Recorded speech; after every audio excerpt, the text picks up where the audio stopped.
Hello दोस्तों, मैं अरविंद मौर्य स्वागत करता हूं अपने यूट्यूब चैनल रसायन क्लासेस में। आज के वीडियो में डिस्कस करेंगे अलार्म एंड इंटरलॉक्स के बारे में कि डीसीएस में अलार्म क्या होता है एंड इंटरलॉक्स क्या होते हैं, इनके बारे में आज हम डिस्कस करने वाले हैं। ठीक है, तो सबसे पहले हम ये देखते हैं कि अलार्म क्या होता है। तो देखिएगा, सबसे फर्स्ट नंबर पे देखेंगे अलार्म क्या होता है। ठीक है, अब अलार्म क्या होता है देखिएगा। अलार्म जो है एक जस्ट एक नोटिफिकेशन है जो कि डीसीएस सिस्टम द्वारा ट्रिगर्ड होता है। यानी कि अलार्म क्या है, नोटिफिकेशन है, एक इंडिकेशन है जो कि डीसीएस ऑपरेटर या सुपरवाइजर को ये बताता है कि आपके प्रोसेस में कोई एबनॉर्मलिटीज हो रही है या कोई आपका पैरामीटर आपके लिमिट से एक्सीड हो रहा है या लो जा रहा है या कोई आपके मतलब ये जो अलार्म है ये प्रोसेस में, इंडस्ट्रियल प्रोसेस में जो भी आपका कंडीशन है, जो पैरामीटर्स है, उसके बारे में आपको नोटिफिकेशन देता है, आपको अलर्ट करता है कि उसके बिहाफ पे आप एक्यूरेट एक्शन लीजिए ताकि कोई एक्सीडेंट या कोई इंसिडेंट ना हो, कोई आपका प्रोसेस में डेविएशन ना आए। जैसे मान लीजिए कोई टैंक ओवरफ्लो हो रहा है या किसी टैंक का लेवल ज़्यादा जा रहा है तो उसके बारे में इंडिकेशन देगा। कोई इक्विपमेंट प्रेशराइज हो रहा है, किसी इक्विपमेंट का टेम्परेचर ज़्यादा जा रहा है तो उसका जो भी पैरामीटर है आपका सेट पॉइंट से अगर एक्सीड हो रहा है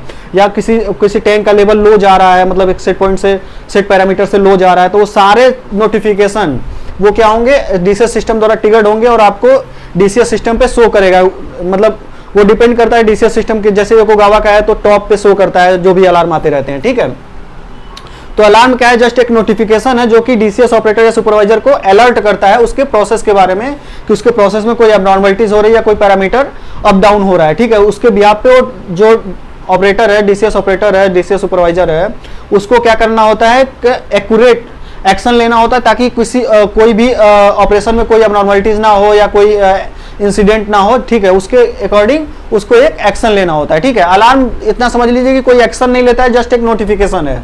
ठीक है, अब ये जो अलार्म होते हैं ये मेनली टू टाइप्स के होते हैं। डीसीएस में जो अलार्म होता है मेनली टू टाइप्स के होते हैं, मतलब इनको दो पार्ट में कैटेगराइज किया गया है अलार्म को। पहला क्या है, पहला जो आपका है वो है आपका सिस्टम अलार्म। पहला जो है आपका वो है सिस्टम अलार्म एंड सेकेंड जो होता है वो आपका होता है प्रोसेस अलार्म। प्रोसेस अलार्म, तो ये मेनली टू टाइप्स के अलार्म होते हैं। तो सबसे पहले हम देखते हैं कि सिस्टम अलार्म क्या होता है।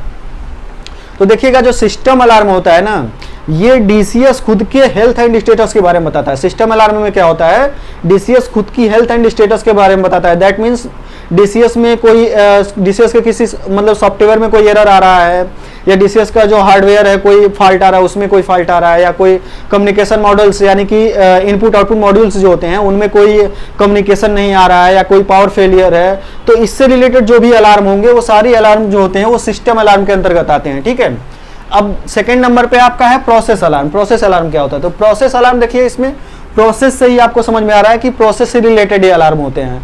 प्रोसेस दैट मीन जो भी इंडस्ट्रियल प्रोसेस है, यानी कि आपकी जो इंडस्ट्रीज है वहाँ पे जो भी इक्विपमेंट हैं, जो भी ऑपरेशंस हैं, जो भी मशीनें हैं, उनसे रिलेटेड जो ऑपरेशंस आ रही हैं, यानी कि जो इंडस्ट्रियल प्रोसेस में जो भी कंडीशंस, जो पैरामीटर्स या इक्विपमेंट्स की स्टेटस जो है उसका जो नोटिफिकेशन आता है वो सारे प्रोसेस अलार्म के अंतर्गत आते हैं। जैसे मान लीजिए पैरामीटर की बात करें, जैसे प्रेशर, टेम्परेचर, फ्लो हो गया, मतलब मास फ्लो हो गया, या आपका कोई टेम्परेचर ज़्यादा हो रहा है, टेम्परेचर कम हो रहा है एक लिमिट से, उससे रिलेटेड जो अलार्म आएंगे वो सभी के सभी प्रोसेस अलार्म के अंतर्गत आते हैं। ऐसे मान लीजिए कि आपका कोई सीक्वेंस होल्ड हुआ है या कोई पंप ट्रिप हुआ है या कोई वाल्व इंटरलॉक में गया है, तो ये सारी चीज़ें, या कोई पंप इंटरलॉक में गया, तो ये सब से रिलेटेड जो अलार्म होते हैं वो सभी प्रोसेस अलार्म के अंतर्गत आते हैं। ठीक है, तो आई होप आप system alarm and process alarm समझ गए होंगे। इसके बारे में मैं अभी और आपको अच्छे से बताऊंगा एक एग्जांपल की हेल्प से। यहाँ पे एक कंटिन्यूअस डिस्टिलेशन कॉलम का यहाँ पे मैं फिगर बनाया हूँ, इसकी हेल्प से बताएंगे।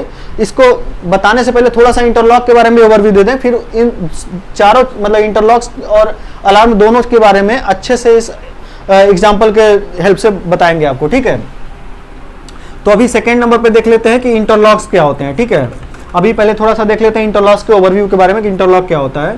तो देखिएगा, इंटरलॉक के बारे में देखेंगे कि इंटरलॉक्स क्या होते हैं। तो देखिएगा, ये जो इंटरलॉक्स होता है ना, बेसिकली एक ये सेफ्टी मैकेनिज्म है जो कि डिज़ाइन इसलिए किया गया है केमिकल इंडस्ट्रीज में, जो भी इंडस्ट्रियल प्रोसेस है उनके लिए डिज़ाइन किया गया है ताकि आपका जो प्रोसेस है, जो आपका प्रोसेस है, जो ऑपरेशन है, जो भी स्टेप्स हैं, वो सभी के सभी जो भी सीक्वेंस है वो आपका ऑप्टिमम कंडीशन पे चले, मतलब ऑप्टिमाइज हो सके हैं, एंड उसकी जो भी आपका इफिशियंसी है वो मेंटेन रहे। जो भी आपका पैरामीटर है, पैरामीटर जैसे temperature, pressure, flow rate,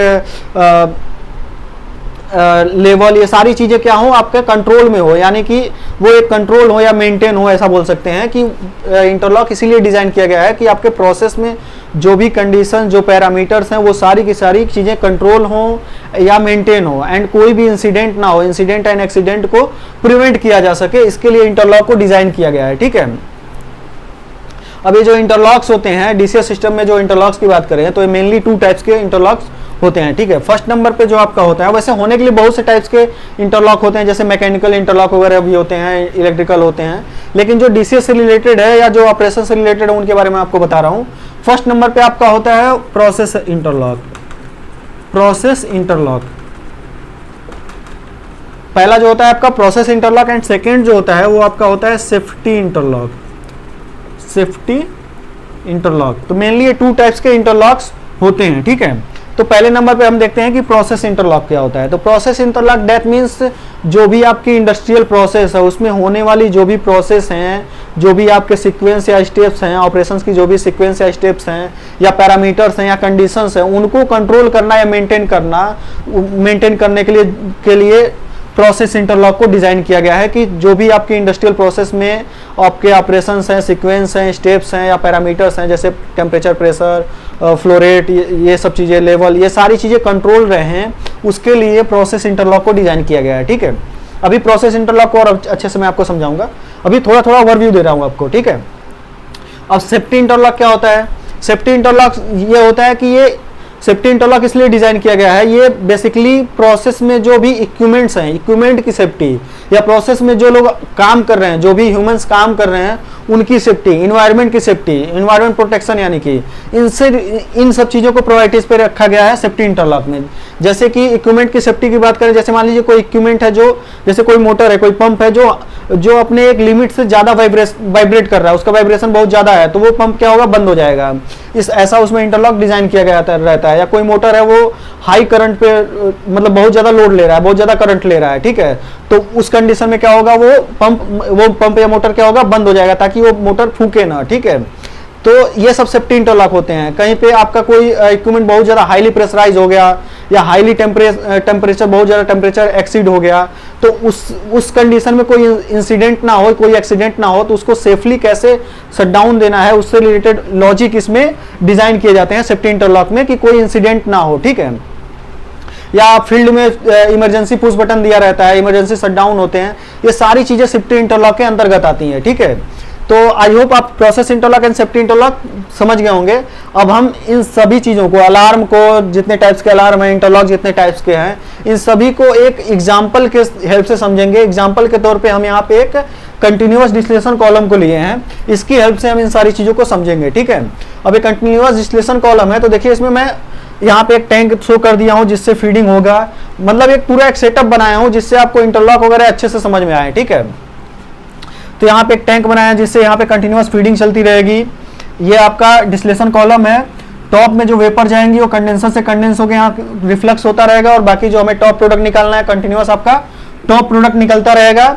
and ये दूसरा देख रहे हैं, ये आपका रिवॉल्वर है जिसमें आपका स्टीम जाती है। ठीक है, यहीं से आपका जो भी मटेरियल है, जो फीड है, वो हीट होता है यहीं से, रिवॉल्वर से ही। तो रिवॉल्वर में हम हीटिंग देते हैं, यानी कि स्टीम देते हैं। ठीक है, ये रिवॉल्वर जो है, ये फोर्स सर्कुलेशन टाइप का रिवॉल्वर है, क्योंकि यहाँ पे देखिए एक पंप लगाए हुए हैं। इस पंप से क्या हो रहा है, ये मटेरियल जो है आपका, जो सॉल्यूशन है, जो लिक्विड है, वो क्या रहा है, सर्कुलेट होकर इस रिवॉल्वर में जा रहा है, रिवॉल्वर से हीट होकर ये कॉलम के बॉटम में जा रहा है। ठीक है, और यहीं से आपका, इसी पंप से, सर्कुलेशन पंप से ही एक लाइन निकली हुई है, जो कि बॉटम प्रोडक्ट के, जो जहां से बॉटम प्रोडक्ट कंटिन्यूअस निकलता रहता है। और इसके लिए भी हम यहाँ पे एक टैंक शो कर दिए हैं, ताकि आपको यहाँ से भी मैं आपको कुछ चीज़ें बताऊंगा तो आपको अच्छे से समझ में आए, इसलिए यहाँ पे भी एक टैंक डिजाइन कर दिया हूँ। ठीक है, तो यहाँ से आपका कंटिन्यूअसली बॉटम प्रोडक्ट भी निकलता रहेगा। ठीक है, यहाँ पे देखिए, बेसिकली मैं आपको डिस्टिलेशन कॉलम के बारे में नहीं बता रहा हूँ, बस ये ओवरव्यू दिया हूँ कि डिस्टिलेशन कॉलम है, इसमें कौन कौन से इक्विपमेंट हैं।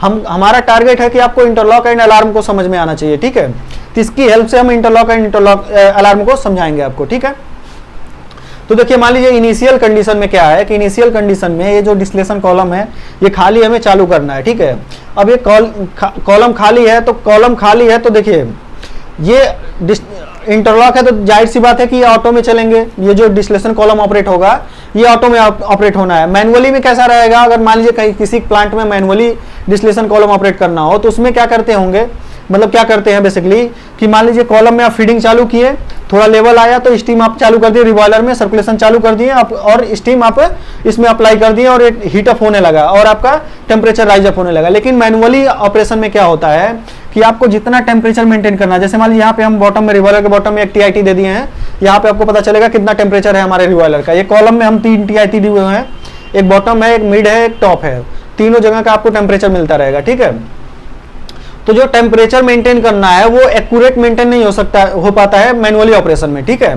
आपको कितना कंट्रोल वाल्व खोलना है, कितना नहीं खोलना है, आप मैनुअली सभी लोग, मतलब बहुत सारे लोग इंडस्ट्री में काम करते हैं, कोई प्रॉपर सेट कर पाएगा, कोई नहीं सेट कर पाएगा, या हो सकता है कोई स्टीम का वाल्व खोल के भूल गया और इसमें कॉलम में लेवल ही नहीं बचा और कॉलम का सारा मटेरियल मतलब वेपर हो गया, हो सकता है ये पंप ट्रिप हो गया, इसमें लेवल नहीं है और स्टीम चालू है, कॉलम प्रेशराइज हो सकता है, मतलब कुछ भी हो सकता है, कोई भी इंसिडेंट हो सकता है। तो इसीलिए हम बोल रहे हैं ना कि जो इंटरलॉक होता है एक सेफ्टी मैकेनिज्म होता है, ठीक है, जो कि प्रोसेस को ऑप्टिमाइज भी करता है, उसके सारे पैरामीटर को मेंटेन भी करता है और कोई इंसिडेंट होने से भी प्रिवेंट करता है, मतलब सारे एक्सीडेंट को भी प्रिवेंट करता है जो इंटरलॉक्स होते हैं, ठीक है।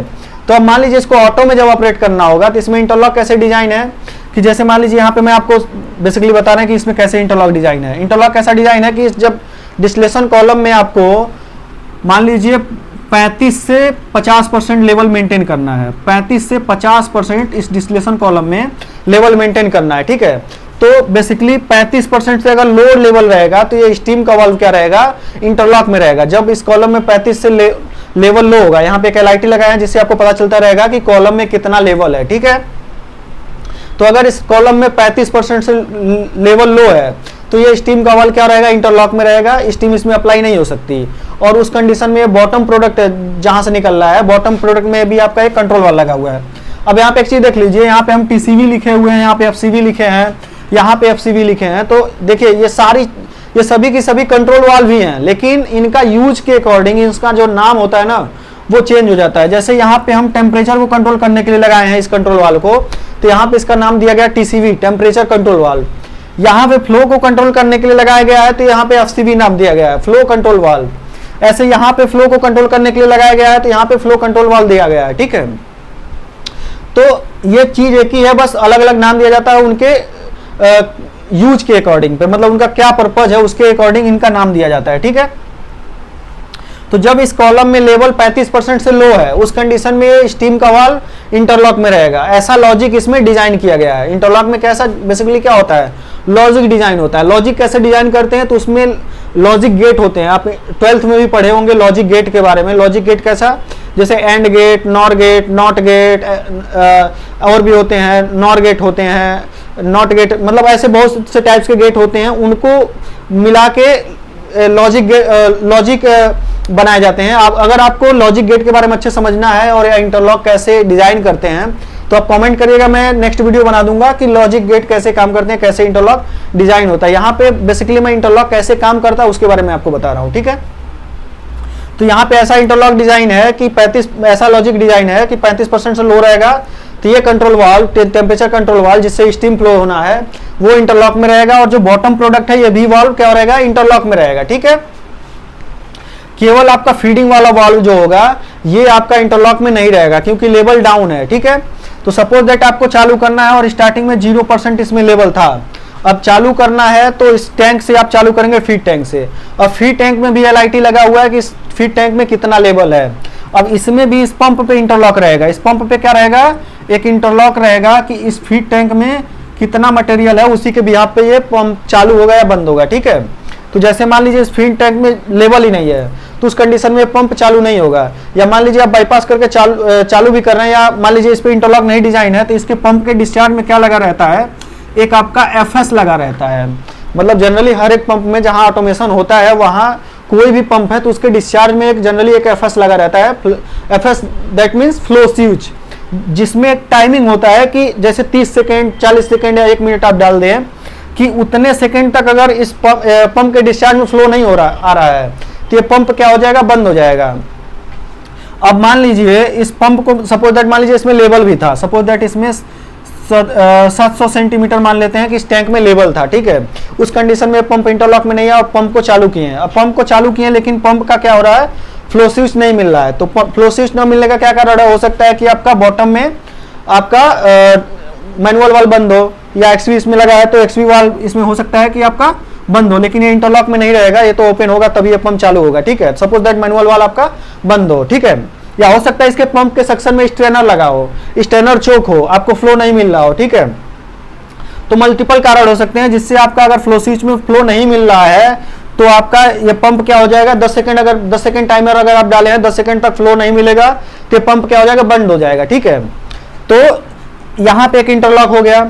अब दूसरे इसमें और लॉजिक क्या डिजाइन था कि इस टैंक का एक minimum level, suppose that 10 centimetre से अगर कम जाएगा तो ये पंप नहीं चालू होगा।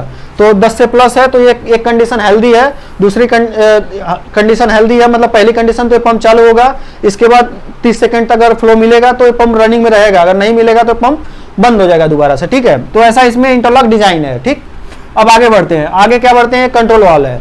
अब इस कंट्रोल वाल्व में कैसा इंटरलॉक डिजाइन है कि अगर इस टैंक का लेवल बहुत, मतलब सॉरी टैंक कह रहे हैं, डिस्टिलेशन कॉलम का लेवल बहुत ज्यादा है, जैसे मान लीजिए आपको 35 से 50% आपको लेवल मेंटेन करना है, तो आप इसमें एक इस कंट्रोल वाल्व के लॉजिक में एक पॉइंट डालेंगे कि ये डिस्टिलेशन कॉलम जब फुल होगा, जैसे मान लीजिए 50 तक हमको मेंटेन करना है, सपोज दैट ये 70, 80 या 90% तक फुल हो गया है सपोज दैट, तो उस कंडीशन में फ्लो कंट्रोल वाल्व जो है वो बंद हो जाना चाहिए, ठीक है।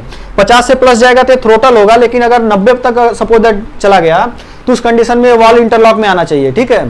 तो उस कंडीशन में आपने डिजाइन कर दिया इसमें लॉजिक कि इस LIT का लेवल ज्यादा हुआ तो ये वाल्व क्या होना चाहिए, इंटरलॉक में आना चाहिए, और अगर लो है तो ये वाला वाल्व इंटरलॉक में आना चाहिए और ये वाल्व इंटरलॉक में होना चाहिए, ठीक है। वो कितना लो है वो आप पैरामीटर आप डालेंगे, ठीक है।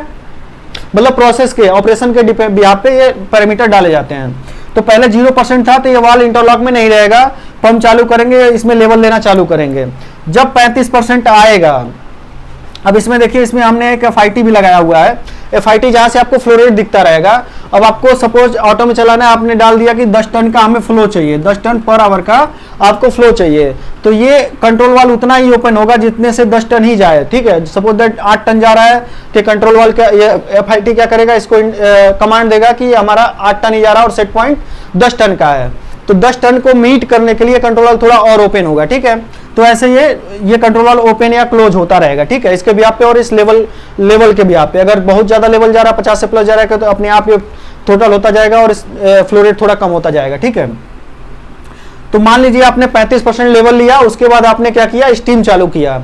अब स्टीम जब चालू करेंगे तो स्टीम किसके बिहाफ पे चालू करेंगे, या तो आप डिस्टिलेशन कॉलम के बॉटम टेम्परेचर पे ले रहे हैं या रिवॉल्वर के बॉटम टेम्परेचर पे ले रहे हैं। सपोज दैट आप रिवॉल्वर का बॉटम टेम्परेचर पे ले रहे हैं कि 170 डिग्री सेल्सियस आपको ये टेम्परेचर मेंटेन करना है, रिवॉल्वर का टेम्परेचर, ठीक है। उसके बिहाफ पे आपने टेम्परेचर कंट्रोल को कमांड दिया कि 170 डिग्री मेंटेन करना, उसके हिसाब से पहले क्या होगा, ये 100% ओपन हो जाएगा।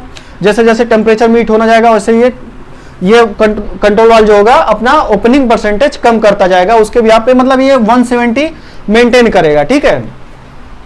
और आपका पैरामीटर है कि यहाँ 170 मेंटेन होना चाहिए, यहाँ 160 डिग्री सेल्सियस टेम्परेचर मेंटेन होना चाहिए, यहाँ मिड टेम्परेचर आपका 140 डिग्री सेल्सियस टेम्परेचर मेंटेन होना चाहिए, और टॉप टेम्परेचर जो है वो आपका 110 डिग्री सेल्सियस मेंटेन होना चाहिए, ठीक है। ये आपका पैरामीटर है। अब सपोज दैट आपका 170 से अगर टेम्परेचर ज्यादा हो जाए, अब देखिए 170 का आपका मेंटेन करने के डाले हैं ना, तो उसी भी यहाँ पे आप इस कंट्रोल वाले को भी डालेंगे। जैसे मान लीजिए आपका कंटिन्यूअस डिस्टिलेशन कॉलम है, अब इसमें क्या है कि डिस्टिलेशन कॉलम में जनरली सेपरेशन ही तो करते हैं, किसी बाइनरी मिक्सर का सेपरेशन कर रहे हैं, ये हम कंटिन्यूअस, ये जो कंटिन्यूअस डिस्टिलेशन कॉलम है ये नॉर्मली हम पैक्ड कॉलम की बात कर रहे हैं। यहाँ पे एक चीज ध्यान रखिएगा, यहाँ पे हम मतलब फ्रैक्शनल कॉलम की बात नहीं कर रहा हूँ, यहाँ पे पैक्ड कॉलम का बात कर रहा हूँ, जिसमें क्या है कि हम एक बाइनरी मिक्सचर है जो फीड टैंक हम फीड दे रहे हैं, जिसमें A and B component mix है, इनमें से एक को अलग करना, बी को अलग करना है, ठीक है। एक का बॉइलिंग पॉइंट ज्यादा है, एक का बॉइलिंग पॉइंट कम है, और हमारा जो मेन प्रोडक्ट है वो सपोज दैट बी है, जिसकी बॉइलिंग पॉइंट हम मान के चलते हैं कि 160 डिग्री सेल्सियस इसका बॉइलिंग पॉइंट है, ठीक है। 160 या 100 मतलब 158 से 160 डिग्री सेल्सियस के बीच में ये हमारी इसकी बॉइलिंग पॉइंट है, और इतने हमारी प्योरिटी प्योर मिलने वाली है, ठीक है। तो एक चीज ध्यान रखिएगा, जो पैक्ड कॉलम होता है ना, उसमें अगर आप बाइनरी मिक्सर को सेपरेट कर रहे हैं उसके बॉइलिंग पॉइंट के बेस पे, जनरली डिस्टिलेशन में यही होता है, तो आपका एक ही प्रोडक्ट आपका प्योर इफिशियंसी पाएगा। जैसे आपको 90% प्योरिटी चाहिए तो एक ही प्रोडक्ट को आप ले सकते हैं जो आपका मेन प्रोडक्ट है। जैसे मान लीजिए हमारा मेन प्रोडक्ट मान लेते हैं बी है, जिसको हमें 99% हमें प्योरिटी चाहिए उसकी, तो 99% प्योरिटी चाहिए तो हमें हमारा टेम्परेचर मेंटेन करना होगा 158 से 160 डिग्री सेल्सियस तक हमें टेम्परेचर मेंटेन करना है, तभी हमारा बी प्रोडक्ट की प्योरिटी हमारी 90% आएगी। और बॉटम प्रोडक्ट मतलब बी प्रोडक्ट जो है इसका बॉइलिंग पॉइंट ज्यादा है और ए का मान लेते हैं कि 140 डिग्री सेल्सियस मान लेते हैं, या 100 डिग्री मान लेते हैं, 100 डिग्री सेल्सियस इसका टेम्परेचर है ए वाले मटेरियल का, जो कि हमारा टॉप प्रोडक्ट निकल रहा है, जिसका टॉप प्रोडक्ट वाले का मटेरियल का बॉइलिंग पॉइंट 100 डिग्री सेल्सियस मान लेते हैं, ठीक है। तो ये टॉप से निकलेगा और बॉटम से हमारा बी मटेरियल निकलेगा जिसका बॉइलिंग पॉइंट 158 से 160 है, तो ये हमारा कंटिन्यूअस बॉटम से निकलता रहेगा। तो हम यहाँ पे स्टीम कंट्रोल वाल को ये था इंटरलॉक कि यहाँ पे लेवल 35% होना चाहिए तभी ये कंट्रोल वाल ओपन होगा, ठीक है। तो इस कंडीशन में ओपन हो गया, लेकिन अब इसका क्या रहेगा कि 35% से अगर कम है तब भी नहीं ओपन होगा, और अगर हमें प्योरिटी चाहिए ना पूरा 99% प्योरिटी चाहिए, तो 99% प्योरिटी चाहिए 99%, तो हमारा टेम्परेचर भी इतना होना चाहिए। तो उसी हिसाब से इस कंट्रोल वाल में लॉजिक डाला जाता है कि ये कंट्रोल वाल तभी ओपन होगा जब bottom temperature 160 degree Celsius maintain होगा, या 158 से 160 मतलब जितना भी आप पैरामीटर डालेंगे उतना मेंटेन होगा, तभी ये कंट्रोल वाल ओपन होगा, ठीक है। अब देखिए अगर मान लीजिए आपका ये इसका सेट पॉइंट है कि 158 से 160 मेंटेन करना है, और सपोज दैट आपका स्टीम का टेम्परेचर डाउन है या स्टीम का प्रेशर आगे डाउन है, हमारा आपका टेम्परेचर मेंटेन नहीं हो रहा है, यहाँ पे 170 मेंटेन नहीं हो रहा है, तो अगर 170 से नीचे जा रहा है, टेम्परेचर 170 से नीचे जाएगा, तो यहाँ पे आपका एक अलार्म ट्रिगर्ड होगा, यहीं पे आपका एक अलार्म ट्रिगर होगा। आप अलार्म का सेट पॉइंट डालेंगे, जैसे कोई भी अलार्म होगा ना, मतलब जो भी प्रोसेस अलार्म होते हैं उनका पैरामीटर कैसा रहता है, हाई लो के बाद एक लो डालेंगे और एक हाई डालेंगे, ठीक है। अब ये किसके बिहाफ पे डाला जाता है, तो जैसे मान लीजिए अगर कोई टैंक है, सपोज दैट कोई टैंक है, मान लीजिए 8 फीट टैंक है, फीट टैंक का एक रेंज रहेगा कि 0 से लेके 1000 सेंटीमीटर तक इसका रेंज है, मतलब इसका लिमिट है। तो हम हाई कितना डालेंगे, 950 सेंटीमीटर हमने हाई डालेंगे इसका। मतलब वो अपने हिसाब से डाल सकते, जरूरी नहीं है कोई एकदम पत्थर की लकीर नहीं है कि आप 950 ही डालें, आप अपने ऑपरेशन वाइज ऐसे डाल सकते हैं कि 950 हमने हाई का डाल दिया, हाई का हमने डाल दिया 800 सेंटीमीटर आया तो हमारा टैंक हाई हो गया। अब 800 जब इस टैंक में आएगा तो आपको देखना होगा कि ये टैंक आपका हाई आ गया, तब आपका एक अलार्म ट्रिगर होगा डीसीएस में, ठीक है, आपको अलर्ट करेगा, जो हमको प्रोसेस अलार्म बताए हैं। लो का सपोज दैट डाल दिए कि ये 100 से अगर डाउन जा रहा है, 100 सेंटीमीटर से डाउन जा रहा है, तो आपका लो का अलार्म ट्रिगर होगा।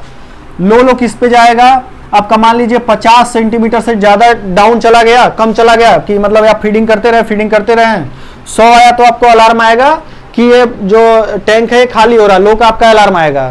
फिर और डाउन हो गया, 50 सेंटीमीटर चला गया, आपने कोई एक्शन नहीं लिया और पंप बंद नहीं किया और डाउन होने लगा, या ऊपर से फीडिंग मतलब आप जो मटेरियल इसमें आएगा वो मटेरियल नहीं लेना चालू किया और मटेरियल इसका डाउन चला गया, तो आपका लो का अलार्म आएगा। और उसके बाद अब 50 से नीचे जाएगा, जब 10 जाएगा तो 10 पे तो पंप इंटरलॉक है ही, तो उसके बाद क्या होगा, पंप ऑटोमेटिक बंद हो जाएगा 10 से नीचे जाएगा तो, ठीक है। तो इस हिसाब से इसको डिजाइन करते हैं। ऐसे टेम्परेचर का है तो टेम्परेचर में भी ऐसे डिजाइन करेंगे, मतलब जो अलार्म रहेंगे इसी हिसाब से डिजाइन होते हैं। अब इसे ऐसे मान लीजिए बॉटम प्रोडक्ट का था, अब यहां से कंटिन्यूअसली आपका बॉटम प्रोडक्ट निकल रहा है। सपोज दैट इसका रेंज मान लेते हैं, इसका भी मान लेते हैं कि इस बॉटम प्रोडक्ट वाले का भी सपोज दैट 500 रेंज था। अब 500 रेंज था तो हमने मान लीजिए कि 450 पे इसका हाई का अलार्म डाला हुआ है, तो 450 पे हाई का अलार्म ट्रिगर होगा। अब उस कंडीशन में आपने कोई एक्शन नहीं लिया, तो हर एक टैंक के ऊपर क्या लगे रहते हैं, हर एक टैंक के ऊपर एक एलएस लगा रहता है। एलएस यानी कि लेवल स्विच। लेवल स्विच क्या होता है, एक डिवाइस होता है जो कि जिसमें जब कोई मटेरियल जैसे ऐसे होगा और उसके ऊपर एक इंडिकेटर रहेगा, उसमें कोई मटेरियल टच जब होगा ना तब वो सेंस होता है, उसमें एनओएनसी कांटेक्ट होता है।